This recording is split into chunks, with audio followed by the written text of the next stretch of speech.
Good morning guys. Welcome to daily current affairs class. आज 2 मार्च है और 2 मार्च के जितने भी इम्पोर्टेंट करंट अफेयर्स एग्जाम के पॉइंट ऑफ व्यू से बन सकते हैं वह सभी हम आज की क्लास में डिस्कस करेंगे। अगर आपको इस क्लास की पीडीएफ चाहिए तो आप हमारे टेलीग्राम चैनल को ज्वाइन कर सकते हैं। वहां से आपको पीडीएफ मिल जाएगी। टेलीग्राम चैनल का लिंक डिस्क्रिप्शन में है।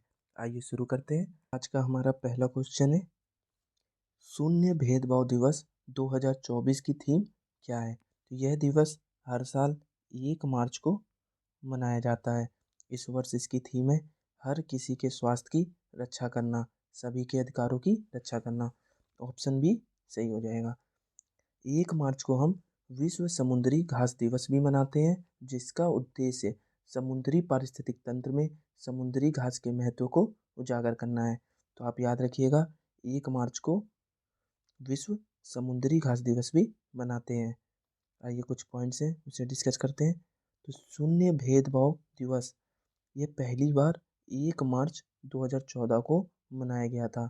यह दिवस यूएन एड्स, एचआईवी और एड्स पर संयुक्त राष्ट्र कार्यक्रम में दिसंबर 2013 में विश्व एड्स दिवस पर अपना शून्य भेदभाव अभियान शुरू किया था। कई बार एग्जाम में एचआईवी और एड्स का फुल फॉर्म भी पूछ लेता है, तो मैं आपको बता देता हूँ।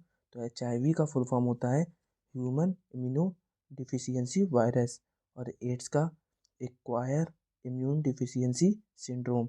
एड्स दिवस हम कब मनाते हैं? तो 1 दिसंबर को। यूएन एड्स इसका हेडक्वार्टर कहाँ पर है? तो इसका हेडक्वार्टर जो है वह स्विट्जरलैंड जिनेवा में है। स्विट्जरलैंड की कैपिटल क्या है? बर्न। और करेंसी चलती है स्विस फ्रैंक। स्विट्जरलैंड में WTO वर्ल्ड ऑर्गेनाइजेशन ट्रेड इसका भी मुख्यालय है। इसका गठन कब हुआ था? 1995 में। अगला पॉइंट देखते हैं। यूएन एड्स के तत्कालीन कार्यकारी निदेशक मिशेल सिडबी ने 2014 में बीजिंग में एक प्रमुख कार्यक्रम के साथ इस दिन की शुरुआत की। बीजिंग चाइना की कैपिटल को कहते हैं। देखिए, एक क्वेश्चन से मैंने आपको इतने पॉइंट बता दिए। ये सभी पॉइंट्स एग्जाम में भी पूछे जाते हैं। अगला क्वेश्चन देखते हैं।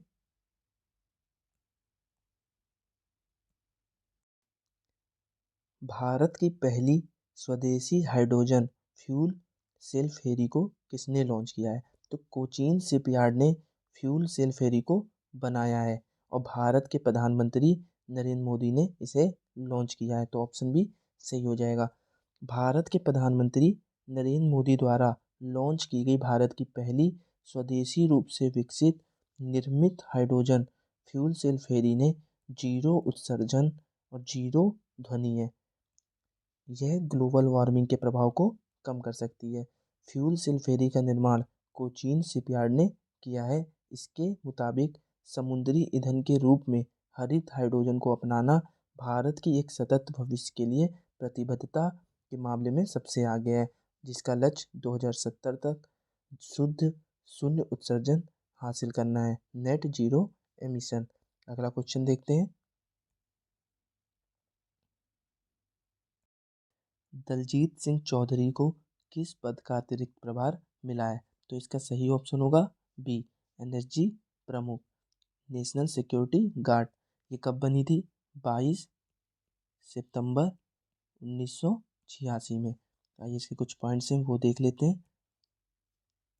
आईपीएस दलजीत चौधरी को कार्मिक मंत्रालय द्वारा 18 जनवरी 2024 को एसएसबी का महानिदेशक नियुक्त किया गया था। सशस्त्र सीमा बल। वर्तमान में वह एसएसबी के महानिदेशक भी हैं। इन्हें एनएसजी प्रमुख का अतिरिक्त प्रभार दिया गया है। अगला पॉइंट। इन दोनों कार्यभार से पहले वह केंद्रीय रिजर्व पुलिस बल सीआरपीएफ के स्पेशल डायरेक्टर जनरल के पद पर भी सेवाएं दे रहे हैं। उत्तर प्रदेश काडर के आईपीएस अधिकारी दलजीत चौधरी 30 नवंबर 2025 को पुलिस सेवा से रिटायर हो जाएंगे। आइए अगला क्वेश्चन देखते हैं। पंकज कुमार चटर्जी द्वारा अनुवादित पुस्तक का नाम क्या है, जिससे उन्हें रोमन रोलैंड पुस्तक पुरस्कार मिला? तो इसका सही ऑप्शन होगा ए, ले डिवान डी स्टालिन। इस वर्ष के रोमन रोलैंड पुस्तक पुरस्कार के प्राप्तकर्ता पंकज कुमार चटर्जी हैं, जिन्होंने जीन डैनियल बालसेट के ले डिवान डी स्टालिन का बंगाली में उल्लेखनीय अनुवाद किया, जिसका शीर्षक स्टालिन दीवान है। अगला क्वेश्चन देखते हैं। रिपोर्ट के रिपोर्ट के अनुसार किस भारतीय राज्य में तेंदुओं की आबादी सबसे अधिक दर्ज की गई है? तो केंद्रीय पर्यावरण मंत्री भूपेंद्र यादव ने यह रिपोर्ट जारी की है, और भूपेंद्र यादव NTCA के अध्यक्ष भी हैं। इन्होंने बताया कि मध्य प्रदेश में सबसे ज़्यादा तेंदुए हैं। कितने? 3,907 तेंदुए। भारत में कुल तेंदुओं की संख्या 13,784 है। NTCA national tiger conservation authority, इसकी स्थापना कब हुई थी? तो 2005 में टाइगर टास्क फोर्स की सिफारिशों के बाद हुई थी। कुछ पॉइंट्स हैं वो देख लेते हैं। 2018 से 2022 तक देश में तेंदुओं की आबादी 1,000 से ज़्यादा बढ़ गई है। अगर हम कहें कि तेंदुओं की आबादी महाराष्ट्र में 2018 से 2022 में कितनी बढ़ी है, तो 1690 से बढ़कर 1985 हो गई है। महाराष्ट्र में 2018 में 1690 तेंदुए थे, अब 1985 हैं 2022 तक में। इसी तरह कर्नाटक में 1783 से 1879 हो गई है, और तमिलनाडु में 868 से बढ़कर 1070 हो गई है। मध्य भारत, विशेष रूप से मध्य प्रदेश में 3,907 के साथ तेंदुओं की सबसे अधिक आबादी दर्ज की गई है। शिवालिक पहाड़ी और सिंधु गंगा के मैदानों में तेंदुओं की संख्या जो है वहाँ कम हुई है। 1253 से घटकर 1109 हो गई है 2018 से 2022 के बीच। ये सब इसके पॉइंट्स थे। अगला क्वेश्चन देखते हैं।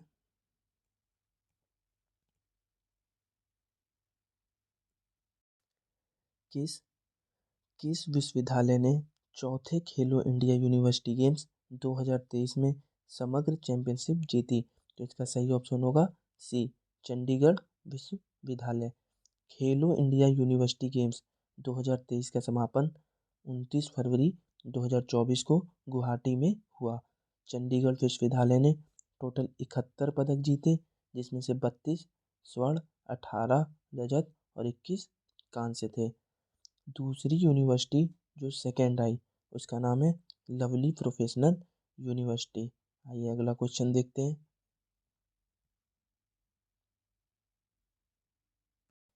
वैश्विक जैन शांति दूत की उपाधि प्रदान करने का समारोह कहाँ आयोजित होने वाला है? तो यह विदेश मंत्री जयशंकर प्रसाद आचार्य लोकेश मुनि को वैश्विक जैन शांति राजदूत की प्रतिष्ठित उपाधि से सम्मानित करने के लिए तैयार है। इसका आयोजन हुबली वरूर, कर्नाटक में होने वाला है। कर्नाटक की कैपिटल है बेंगलुरु। वहाँ के CM है सिद्धारमैया, और गवर्नर कौन है? थावरचंद गहलोत। अगला क्वेश्चन देखते हैं। हाल ही में केंद्र सरकार ने जम्मू और कश्मीर में कौन से दो संगठनों पर प्रतिबंध लगाया है? तो केंद्रीय मंत्री अमित शाह ने इन दोनों संगठनों पर प्रतिबंध लगाया है। उनके नाम क्या है? मुस्लिम कॉन्फ्रेंस जम्मू कश्मीर सुमजी गुट और मुस्लिम कॉन्फ्रेंस भटगुट। ये दोनों विकल्प सही हैं। इन पर प्रतिबंध क्यों लगाया गया है? तो ये दोनों संगठन जम्मू कश्मीर में अलगाववादी आंदोलनों को बढ़ावा देते थे और उनकी सहायता करते थे। आइए कुछ पॉइंट्स हैं उन्हें भी देखते हैं। केंद्र सरकार ने मुस्लिम कॉन्फ्रेंस जम्मू कश्मीर सुमजी गुट और मुस्लिम कॉन्फ्रेंस भट गुट को गैर कानूनी संगठन घोषित किया है। केंद्रीय गृह मंत्री अमित शाह ने एक सोशल मीडिया के पोस्ट में कहा कि ये संगठन राष्ट्र की संप्रभुता और अखंडता के विरुद्ध गतिविधियों में लिप्त हैं। सरकार ने यह फैसला गैर कानूनी गतिविधियां रोकथाम अधिनियम 1967 की धारा 3 के तहत लिया है। अगला क्वेश्चन देखते हैं। हाल ही में किस सरकार ने एक मुश्त योजना शुरू की है? तो इसका सही ऑप्शन होगा तेलंगाना सरकार ने। तेलंगाना के CM कौन है? रेवत रेड्डी। वहाँ की गवर्नर तमिलसाई सौंदरराजन है। एक मुश्त योजना को उद्देश्य क्या है? तो इसका उद्देश्य है करदाताओं पर वित्तीय तनाव को कम करना और यूएलबी के लिए राजस्व संग्रह को बढ़ाना है। तेलंगाना सरकार ने ग्रेटर हैदराबाद नगर निगम सहित सभी शहरी स्थानीय निकायों को वन टाइम स्कीम के लिए अपनाने का निर्देश जारी किया है। यह पहल उन संपत्ति मालिकों के वित्तीय तनाव को कम करने के लिए है जो संपत्ति कर भुगतान पर बढ़ते बकाया ब्याज से जूझ रहे हैं। अगला क्वेश्चन देखते हैं।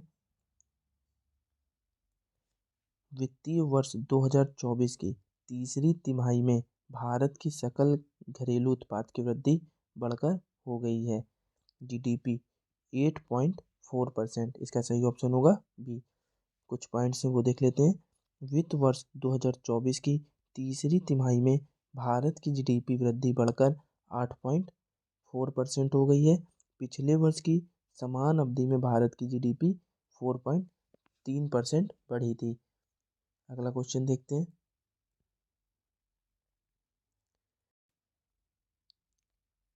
डीआरडीओ ने किस तारीख में वायु रक्षा प्रणाली का सफल परीक्षण किया है? तो डीआरडीओ ने भारत की सबसे कम दूरी की वायु रक्षा प्रणाली का सफल परीक्षण किया है। यह 2 दिन किया गया, 28 फरवरी 2024 और 29 फरवरी 2024। डीआरडीओ का मुख्यालय कहाँ पे है? तो न्यू दिल्ली। इसका गठन कब हुआ था? 1958 में। डीआरडीओ की full form defence research and development organisation है। कुछ पॉइंट्स हैं वो देख लेते हैं। तो डीआरडीओ ने 28 और 29 फरवरी 2024 को एकीकृत परीक्षण रेंज चांदीपुर से उड़ीसा के तट पर जमीन आधारित पोर्टेबल लॉन्चर से 2 सफल मिसाइल परीक्षण किए। अगला पॉइंट देखते हैं।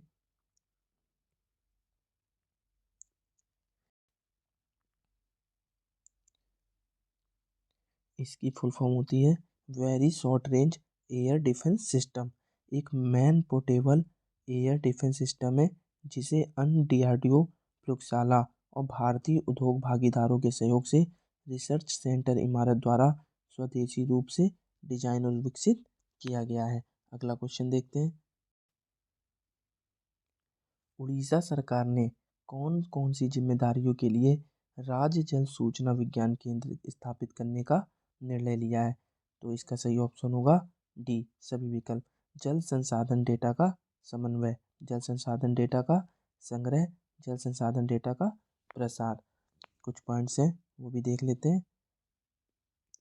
उड़ीसा सरकार ने जल संसाधन डेटा का समन्वय, संग्रह और प्रसार के लिए एक राज्य जल सूचना विज्ञान केंद्र स्थापित करने का निर्णय लिया है।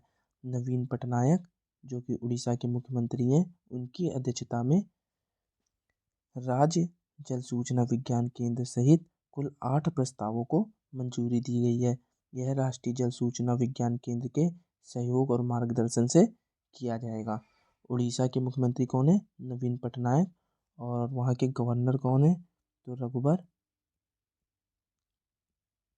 दास वहाँ के गवर्नर हैं। अगला क्वेश्चन देखते हैं। हाल ही में नितिन गडकरी ने किस राज्य में धर्मपथ का शिलान्यास किया है? तो यह किया है उत्तर प्रदेश के जौनपुर में। केंद्रीय मंत्री नितिन गडकरी ने। उत्तर प्रदेश के मुख्यमंत्री कौन है? योगी आदित्यनाथ और गवर्नर आनंदीबेन पटेल। आइए कुछ पॉइंट्स हैं वो देख लेते हैं। तो यह धर्मपथ जौनपुर को अयोध्या, वाराणसी और मिर्जापुर से जोड़ेगा। इसमें हौज से लेकर पूर्वांचल यूनिवर्सिटी और पूर्वांचल यूनिवर्सिटी से शाहगंज तक सरकार 3405 करोड़ रुपए से 4 लेन सड़क बनाएगी। राष्ट्रीय राजमार्ग संख्या 135A के तहत जौनपुर से अकबरपुर मार्ग पर 4 लेन की सड़क बनाई जाएगी। सरकारी जिले में देवकली से लेकर पूर्वांचल विश्वविद्यालय के शाहगंज सीमा तक 31 किलोमीटर लंबी सड़क बनवाएगी। 1511 करोड़ रुपए की लागत से यह काम पैकेज 2 के तहत किया जाएगा। अगला पॉइंट देखते हैं। पहले पैकेज के तहत 1894 करोड़ रुपए की लागत और सिरकोनी के हौज होते हुए पूर्वांचल में 4 लेन सड़क बनाएगी। 29 किलोमीटर की यह सड़क 55 गांव से होकर गुजरेगी। अगला क्वेश्चन देखते हैं। हाल ही में भारत के पहले स्वदेशी हरित हाइड्रोजन अंतर्देशीय जलमार्ग जहाज को किस राज्य ने लॉन्च किया है? तो इसका सही ऑप्शन होगा ए, तमिलनाडु ने किया है। तमिलनाडु के सीएम कौन है? एम के स्टालिन। और गवर्नर आर एन रवि है। पॉइंट्स हैं वो भी देख लेते हैं। तमिलनाडु के मुख्यमंत्री ने एक राष्ट्र चुनाव और परिसीमन प्रक्रिया के खिलाफ प्रस्ताव पेश किया था। आदिवासी महिला श्रीपति तमिलनाडु की सिविल जज बनी है। हुंडई और आईआईटी मद्रास तमिलनाडु में हाइड्रोजन इनोवेशन वैली स्थापित करेंगे। टाटा पावर ने तमिलनाडु में 70,000 करोड़ रुपए के निवेश की घोषणा की है। ये सभी पॉइंट्स थे, ये भी डिस्कस हो गए। अगला क्वेश्चन देखते हैं। हाल ही में कहाँ 4 दिवसीय तवी महोत्सव शुरू हुआ है? तो यह महोत्सव शुरू हुआ है जम्मू कश्मीर में। कुछ इंपॉर्टेंट पॉइंट्स हैं उसे देख लेते हैं। तो भारतीय वायुसेना ने जम्मू कश्मीर में ऑपरेशन सर्व शक्ति लॉन्च किया है। पीएम विश्वकर्मा योजना लागू करने वाला पहला केंद्र शासित प्रदेश जम्मू कश्मीर बना है। कौन सा? विश्वकर्मा योजना। अटल डुल्लू को जम्मू कश्मीर का मुख्य सचिव नियुक्त किया गया है। जम्मू कश्मीर के किश्तवाड़ जिले के केसर को जीआई टैग मिला है। ये पॉइंट्स याद रखिएगा, इंपॉर्टेंट है। अगला क्वेश्चन देखते हैं। हाल ही में किसने अपनी पुस्तक स्वैलोइंग द सन लॉन्च की है? तो इसका सही ऑप्शन होगा लक्ष्मी मुद्देश्वर। कुछ पॉइंट्स हैं वो भी देख लेते हैं। चित्रा बनर्जी ने an uncommon love the early life of Sudha and Narayana Murty नामक पुस्तक लिखी है। भूपेंद्र यादव ने Modi energising a green future नामक पुस्तक का विमोचन किया है। राकेश पाठक द्वारा लिखित पुस्तक सिंधिया और 1857 का विमोचन किया गया है। ट्विंकल खन्ना ने अपनी नई पुस्तक वेलकम टू पैराडाइज लॉन्च की है। तो दोस्तों ये थे आज के इम्पोर्टेंट करंट अफेयर्स। अगर आपको क्लास पसंद आई हो तो वीडियो को लाइक और सब्सक्राइब कीजिएगा। और ये रहा आपका पिछली क्लास में पूछा हुआ क्वेश्चन। इसका आंसर अब मैं आपको दे देता हूँ। फरवरी 2024 में ब्रिटेन के राजा चार्ल्स सिथी द्वारा किस भारतीय को नाइटहुड की उपाधि दी गई है? तो इसका सही ऑप्शन है सुनील भारती मित्तल। ये एयरटेल के चेयरपर्सन भी हैं। अगला क्वेश्चन देखते हैं। ये क्वेश्चन आपके लिए डीआरडीओ ने किस तारीख में वायु रक्षा प्रणाली का सफल परीक्षण किया? इसका आंसर आप कमेंट बॉक्स में दीजिएगा। अगर आपको आज की क्लास की पीडीएफ चाहिए तो हमारे टेलीग्राम चैनल को ज्वाइन कीजिए, वहाँ से आपको पीडीएफ मिल जाएगी। धन्यवाद।